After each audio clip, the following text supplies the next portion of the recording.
नमस्कार प्रेक्षकांनो, S Marathi news वृत्तवाहिनी घेऊन येत आहे गणेशोत्सव निमित्त खास स्पर्धा एक आरती आपल्या सोबत आपल्या घरी। या स्पर्धेत आपण ही सहभाग घेऊ शकता।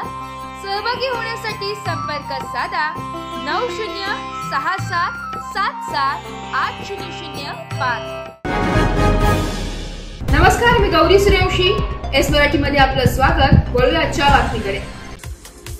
धुळे जिल्ह्यातील तरवाडे येथे रात्री गोरक्षकांनी गोमांस घेऊन जाणाऱ्या पिकअप गाडीला शिताफीने पकडून पोलिसांच्या ताब्यात दिलं।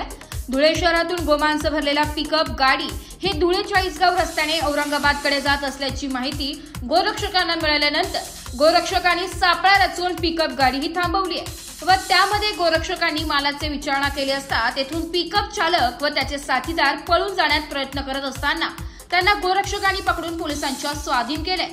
यावेळेस तालुका पोलीस स्टेशनचे पीएसआय व पोलीस कर्मचारी यांनी रात्रीच ती गाडी धुळे येथील पोलीस स्टेशनला नेली असून पुढील कार्यवाही पोलीस स्टेशनला सुरू आहे।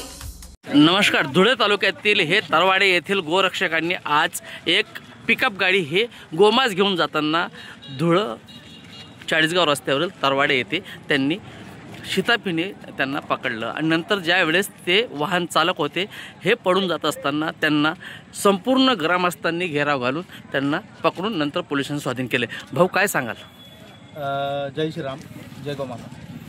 आज दिनांक 23 ऑगस्ट 2025 रोजी आम्हाला गुप्त माहिती मिळालेली होती की धुळ्यातून एक इसार मस्जिद नावाची एक मस्जिद आहे, त्या ठिकाणी एक कत्तलखाना आहे।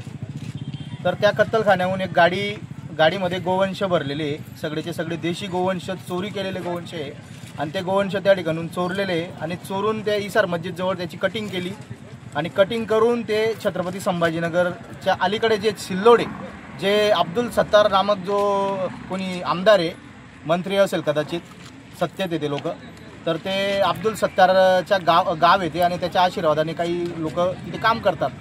तर त्या अब्दुल सत्तारच्या लोकांकडे हे सगळे गोवंश चाललेले होते। गाडीमध्ये जवळपास 2 टनपेक्षा अधिक गोवंशांना कटिंग केलेली, 2 टन म्हणजे जवळपास 20पेक्षा जास्त गायी त्या ठिकाणी गायींना कत्तल करून, गायी असेल गोवंश असतील कत्तल करून संभाजीनगर घेऊन चालले होते। या चॅनलच्या माध्यमातून, आपल्या चॅनलच्या माध्यमातून आम्हाला जो म्हणजे आमची सदाखोत म्हणून नामक व्यक्ती आहे, जे आता पणन आणि कृषी मंत्री म्हणून ज्यांना जबाबदारी दिलेली आहे, तर तो जो व्यक्ती आहे, तो व्यक्ती संपूर्ण महाराष्ट्रामध्ये गोरक्षकांबद्दल किंवा गोप्रेमींबद्दल गरळ ओकतोय आणि शेतकऱ्यांच्या खांद्यावर बंदूक ठेवून कसायांचं हित कसं साध्य होईल यासाठी तो व्यक्ती प्रयत्न करतोय। तर त्या व्यक्तीला या ठिकाणी ही चपराक आहे। आज जी गाडी पकडली गेली त्या गाडीमध्ये 20 गोवंशाचं मांस होतं आणि गाडीमध्ये जे ड्रायव्हर होते ते सगळेचे सगळे सराईत गुन्हेगार होते। गाडी ज्याच्याकडे चालली होती तो पण सराईत गुन्हेगार आहे, गाडी जिथून भरली होती ते देखील सराईत गुन्हेगार आहे। आणि सर्वात महत्त्वाची गोष्ट, हा व्यक्ती देशी गोवंश आणि जर्सी गोवंशावरून राजकारण पेटवतोय।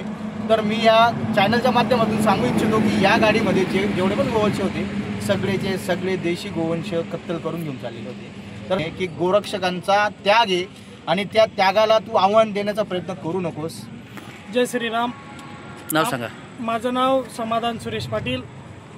वरून आपल्या गोरक्षकांचा कॉल आला की भाऊ अशा माध्यमातून गोमांसची पिकअप जाते आणि आपण पुढं ट्रॉफिक लावा।